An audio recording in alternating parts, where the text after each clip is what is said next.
everyone, it's me Sunny. Finally I get to meet you properly on my YouTube channel, and thank you very much for waiting for all this time. Now, majority of you are aware that I've been to Korea for a month, well actually 2 weeks, because the other 2 weeks I have to be locked up in a tower to do my self-quarantine. Now, during the other 2 weeks outside of the tower, I actually had a great opportunity to meet some of you face to face and discuss my career life stories, and also to give a bit of an advice how you should prepare yourself to become cabin crew in the near future. So I decided to put up this video to share with the rest of people I didn't get to meet, and talk about the top 5 common questions that I received from the people I actually met. So let's start together. Question number 1, should I go to an institute, or should I do a private tutoring, or should I just do self-studies? Now, all 3 areas are gonna have pros and cons. Talking about an institute, there are numerous institutes out there. Now, at least what you can assure is that the people who are teaching there, the professionals, they are guaranteed of who they are, because they've gone through an interview themselves to apply for that position, and also they've been filtered once, okay? So you can trust their profiles and their experiences. Now, that's why you have to pay a great sum of money at once. It might be a little pricey at that moment, however, you know what you're getting out of that, okay? Also, because there will be a number of students there in the similar level as you are able to gather those people together to learn together, study together, practice mock-ups, interviews, and etc., and give a bit of a motivation to each other and give a little push to be competitive with each other in a good sense, so you can improve yourself from where you are, okay?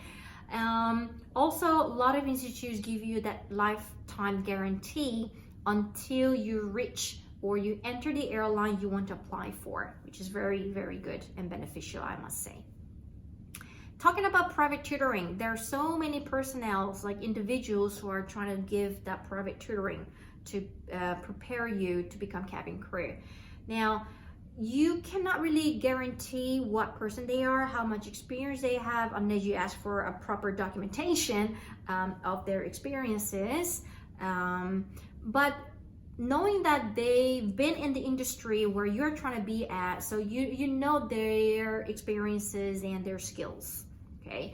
Also, you can rely on the feedback of the students who learned from those people to make sure that you know what you're paying for, okay? And their successful stories. Now, talking about self-studies, is it difficult? Yes, it will be difficult, but is it impossible? Of course, it's not impossible. Nothing is impossible in this life, perhaps. When there's a will, there's a way. I like to say that. Now, however, I can say it will require you a great amount of self-discipline when you want to do a self-study. There's so much information floating out there on the internet through YouTube channels or cafes or blogs and etc., that you can learn a lot of information of the airline industries.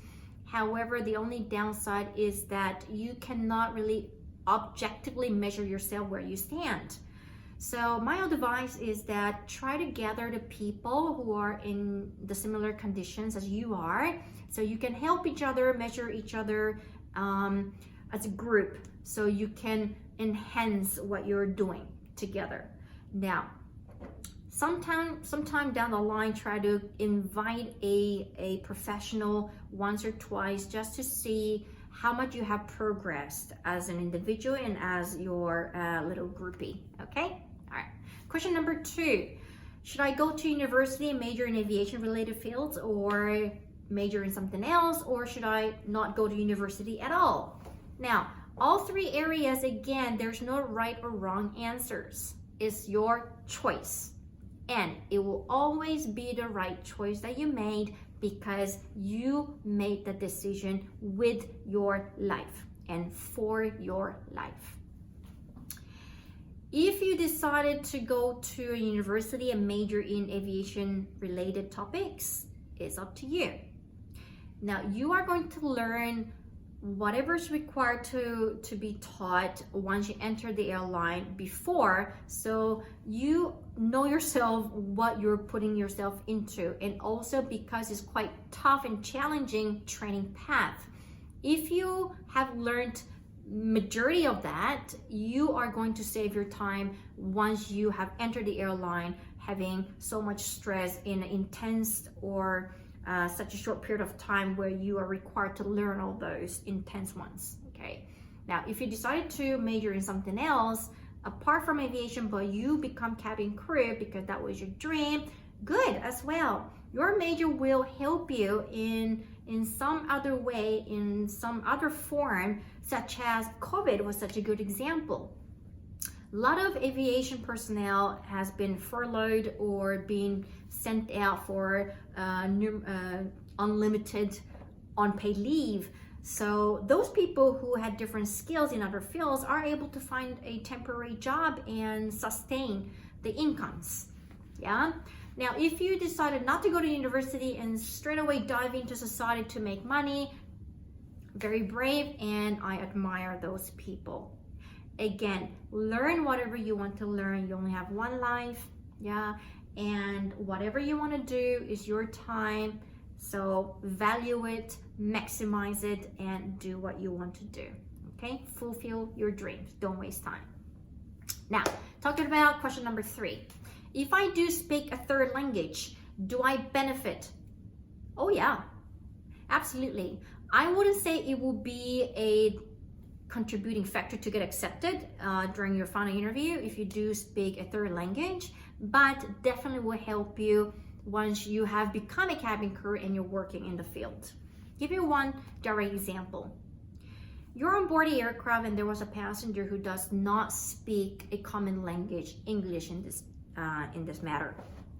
And if this passenger happened to have a medical condition, and if you're the only cabin crew who speak the mother tongue language of this sick passenger, now you are the only bridge connecting this passenger to communicate with a medical professional.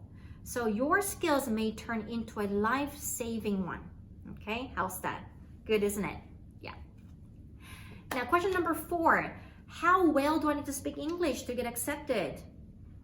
Well, English, I'll say, yes, it is a basic requirement that you're able to have a conversation, okay? However, knowing that aviation or being a cabin crew, you're in a service industry. So it is more important that you're able to understand, meaning you listen, than you speak. I personally like to give a bit of a percentage, meaning you need to be able to listen about an 80% of a conversation, and of course give your input, which is the remaining 20%, perhaps to confirm that you've been listening. Yeah. Now, you'd be very, very surprised that though it's in English, there are so many different accents. Okay. I'm not talking about a proper British English, American English, or Australian English, but because you've exposed to cosmopolitan cultures like around the globe, when you do go for an international airline, people speak English in all sort of accents. Okay, so what is more important